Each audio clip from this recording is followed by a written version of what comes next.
Assalamu alaikum.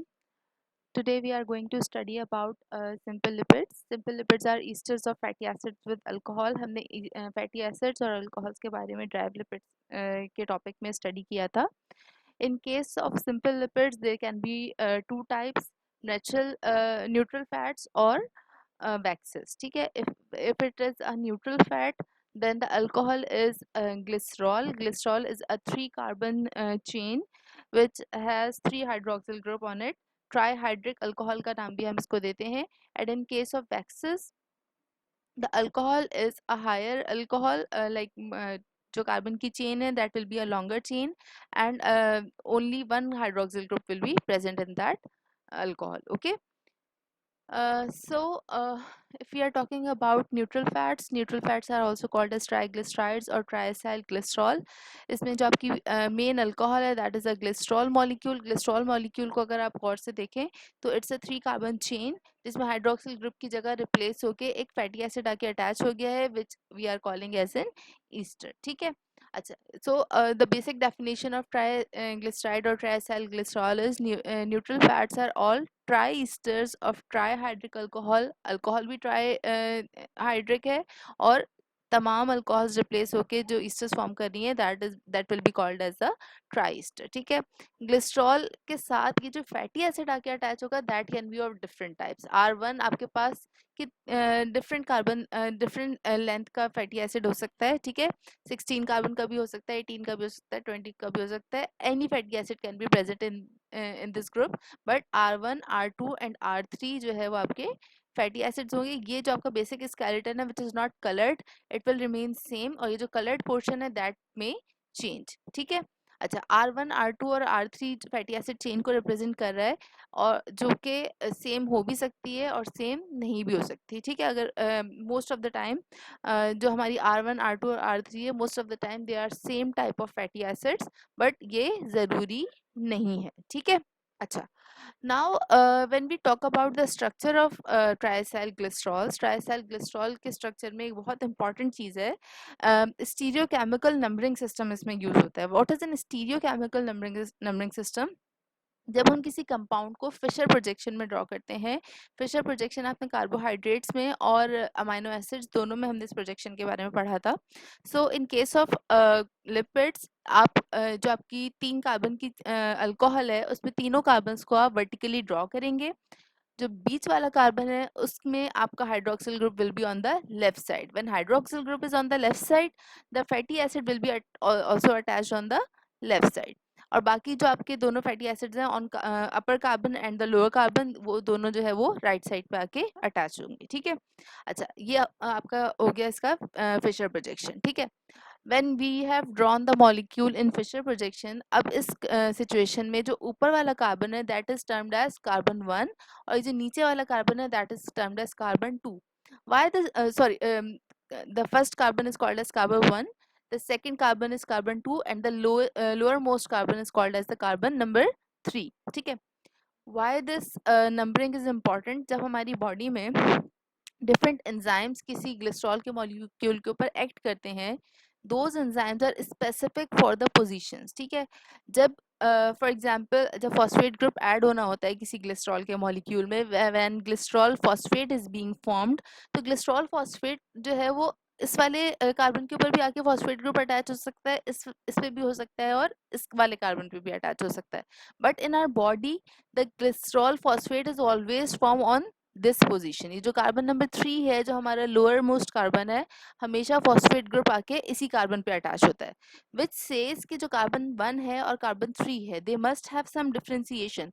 जब हम इसको 3D प्रोजेक्शन में देखते हैं तो हमें ये चीज़ समझ में आती है कि इसमें क्या डिफरेंस है. बट अगर हम इस वक्त सिर्फ इस लेवल पे इसको स्टडी करना चाहें तो इस लेवल पे हमें सिर्फ ये अंडरस्टैंड करना इनफ है कि इस तरह के जितने भी मॉलिक्यूल्स होते हैं, ऑर्गेनिक मॉलिक्यूल्स जो बाज़ाहिर देखने में एक जैसे लग रहे हैं, जिसके कार्बन्स डिफरेंट नहीं है, but when they are arranged in space their stereochemistry is always different. तो इस तरह के कंपाउंड्स को कंफ्यूजन से बचने के लिए इनकी हमेशा हम स्टीरियोकेमिकल नंबरिंग करते हैं, जिसमें आप टॉप मोस्ट कार्बन को कार्बन नंबर 1 का नाम देते हैं और इसी तरह से ऑनवर्ड्स उसकी नंबरिंग की जाती है. ठीक है. Now we are going to study some of the properties of these simple lipids. सबसे पहला जो इसके अंदर reaction possible होता है that is hydrolysis. Hydrolysis is a very important reaction.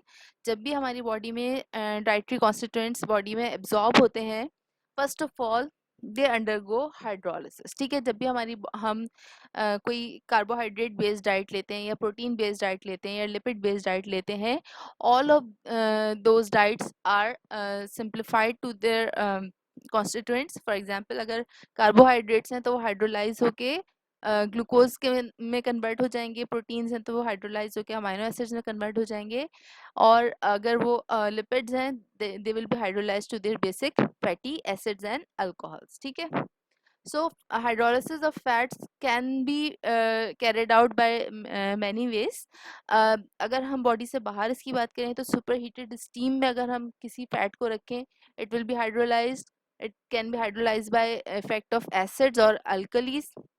और विद इन बॉडी अगर हम इसकी बात करें तो लाइपेजेस स्पेशल तरह के एंजाइम्स होते हैं which act on the ester linkages and break the link between an alcohol and fatty acid. ठीक है. अगर आपको याद होगा कार्बोहाइड्रेट में हमने बात की थी कि कार्बोहाइड्रेट के अंदर जो लिंकेजेस होते हैं those are called as glycosidic linkages और एसिटल लिंकेजेस. ठीक है. इसी तरह से प्रोटीन्स में जो आपके पास लिंकेजेस थे दोज वर पेप्टाइड बॉन्ड्स. और लिपिड्स में आपके पास जो हाइड्रोलिसिस में एंजाइम्स एक्ट करते हैं those enzyme act on ester linkages. ठीक है. Lipases are specific for ester linkages, और लाइपेजेस हमेशा ग्लिस्ट्रॉल को और फैटी एसिड को सेपरेट करेंगे, अल्कोहल को और फैटी एसिड को सेपरेट करेंगे. Most of the time the alcohol is glycerol but it can be a different alcohol. But for now we have to remember that lipases will hydrolyze the fat and the compound will break down into an alcohol and fatty acid. ठीक है. फिर further alcohol और fatty acid के साथ क्या होगा वो हम मेटाबॉलिज्म में इस चीज को स्टडी करेंगे. But for now you just have to remember that hydrolysis of fats can be carried out by a superheated system by acids or alkalis or by specific enzyme lipases which only act on the ester linkages. ठीक है. अच्छा. So if you look at this example, we have a triolein here. Triolein is a glycerol molecule with ester formation with 3 oleic acids. तीनों R1, R2 and R3 are being replaced by oleic acid. और जब इसका hydrolysis होगा तो हमारे पास इन दी and ग्लिस्ट्रॉल का molecule बनेगा और 3 ओलिक एसिड के मॉलिक्यूल्स हमारे पास आएंगे. ठीक है. This is in case of complete hydrolysis. Okay. The next possibility again it's a hydrolysis. हमने बात की थी कि hydrolysis of fat is possible by the action of an acid or alkali. So if the fat is being hydrolyzed by an alkali it is called as saponification. Saponification is basically formation of soap. The resultant products are glycerol and the alkali salts of the fatty acid which are called as soaps.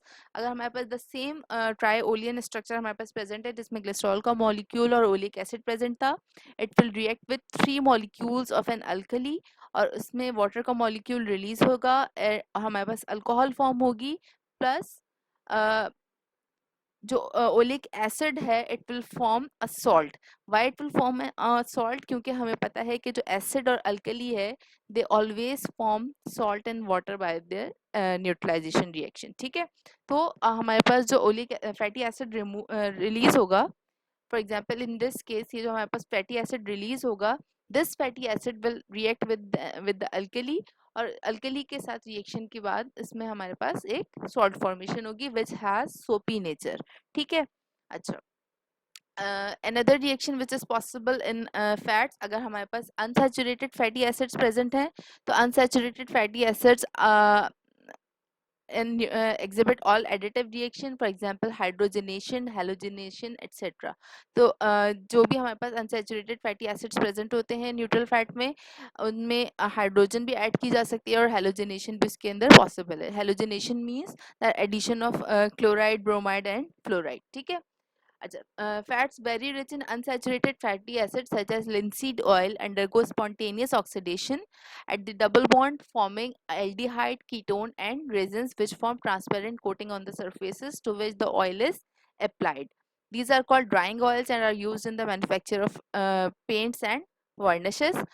अगर unsaturated fatty acid बहुत ज़्यादा present होते हैं किसी compound में, so those compound have a tendency to go undergo spontaneous oxidation. What does spontaneous oxidation means कि जब जो एयर में हमारे पास ऑक्सीजन प्रेजेंट है, that will cause oxidation reaction in in those compound, और उसकी वजह से जो हमारे पास ऑयल पेंट्स होते हैं वो इसी रिएक्शन को यूटिलाइज करते हैं कि bye the action of air, और जो एयर में मौजूद ऑक्सीजन है that converts the fats into double bonds, for example like aldehyde, ketone और रेजन्स, जो कि ट्रांसपेरेंट अपीयरेंस होती है उनकी, और उनकी वजह से जो हमारा पेंट है that is also smooth and transparent in nature. ठीक है।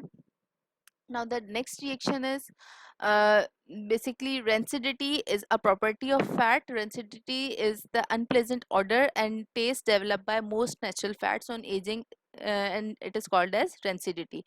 हमने अभी इस चीज़ को स्टडी किया कि fats have a tendency to be oxidise and hydrolyse.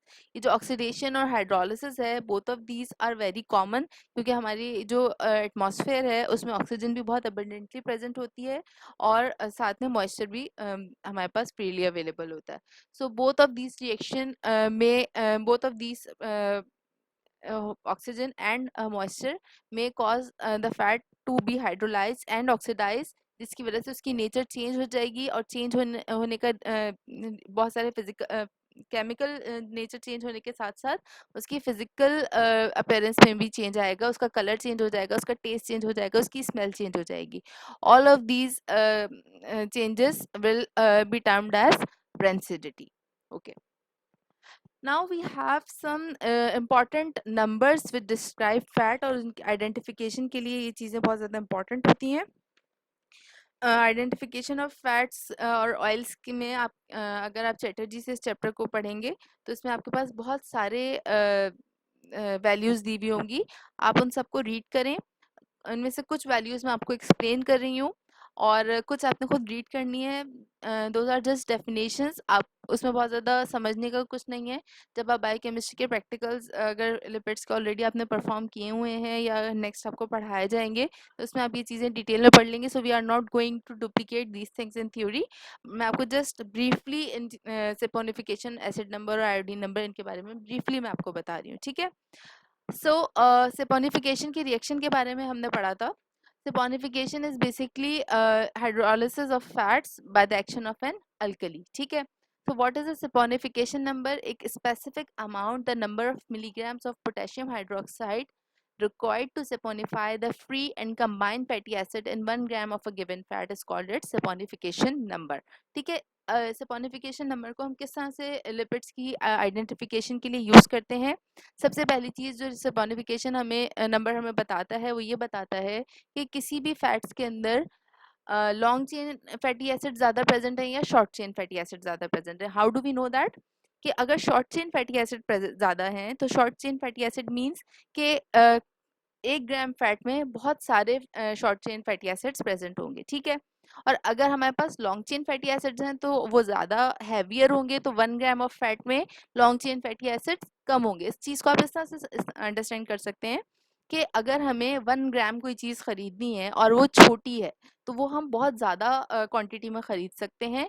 वो 1 ग्राम, बेशक उसका वेट 1 ग्राम ही होगा लेकिन उसकी क्वांटिटी ज़्यादा होगी, नंबर ऑफ आइटम्स उसके अंदर ज़्यादा होंगे। लेकिन अगर कोई 1 ग्राम की चीज़ ऐसी है जो साइज़ में बड़ी है तो उस साइज़ की चीज़ हम अगेन वेट उसका सेम रहेगा बट उसकी क्वांटिटी डिक्रीज हो जाएगी, हम नंबर ऑफ आइटम्स हमारे डिक्रीज हो जाएंगे। जस्ट लाइक दैट, अगर हमारे पास शॉर्ट चेन फैटी एसिड्स हैं 1 ग्राम ऑफ फैट में तो उसमें कार्बोक्सिलिक एसिड ग्रुप ज़्यादा होंगे, और कार्बोक्सिलिक एसिड ग्रुप जब ज़्यादा होंगे तो वो ज़्यादा क्यूएच को यूटिलाइज करेंगे, तो सेपोनिफिकेशन नंबर ज़्यादा होगा। और अगर हमारे पास लॉन्ग चेन फैटी एसिड्स हैं, इट मीन्स के चेन जो है वो ज़्यादा वेट प्रोवाइड कर रही होगी लेकिन number of carboxylic acid will be less, तो KOH भी कम यूटिलाइज होगा। सो अगर सेपोनिफिकेशन नंबर लो है that indicates that there are more longer chain fatty acids present, और अगर सेपोनिफिकेशन नंबर ज़्यादा है इट मीन्स के शॉर्ट चेन फैटी एसिड्स ज़्यादा प्रेजेंट है। ठीक है। Is the number of milligrams of potassium hydroxide required to neutralize the fatty acids in a gram of fat. Uh, the acid number indicates the degree of acidity of a given fat. अच्छा, acid saponification number जो हमारे पास होता है, saponification number free fatty acids को भी represent कर रहा होता है और esterified fatty acids को भी represent कर रहा होता है. But in case of acid number, the acid number is representative of only free fatty acids in a gram of fat. ठीक है, तो saponification number basically एक combined value है और acid number जो है वो just represent करता है free fatty acids को. Next is iodine number. Iodine number is defined as the number of grams of iodine absorbed by 100 grams of fat. Iodine number बहुत important है. हमारे पास अगर फैट्स के अंदर डबल बॉन्ड्स प्रेजेंट है, डिग्री ऑफ अनसैचुरेशन है, that will be represented by the iodine number. Iodine number is basically जितना ज़्यादा हमारे पास डबल बॉन्ड ज़्यादा होंगे उसके अंदर, उतना ही ज़्यादा वो आयोडीन एब्जॉर्ब कर सकता है. So higher the iodine number, it will tell you that the fat is more unsaturated. So this is all about the simple lipids. I hope आपको ये चीज़ें समझ में आई होंगी. इस चैप्टर इस सिंपल लिपिड्स का जो पोर्शन है उसको आप चैटर्जी से स्टडी कीजिए और जो भी आपके पास क्वेश्चंस होंगे वो आप फोरम में पोस्ट कर सकते हैं. Thank you so much.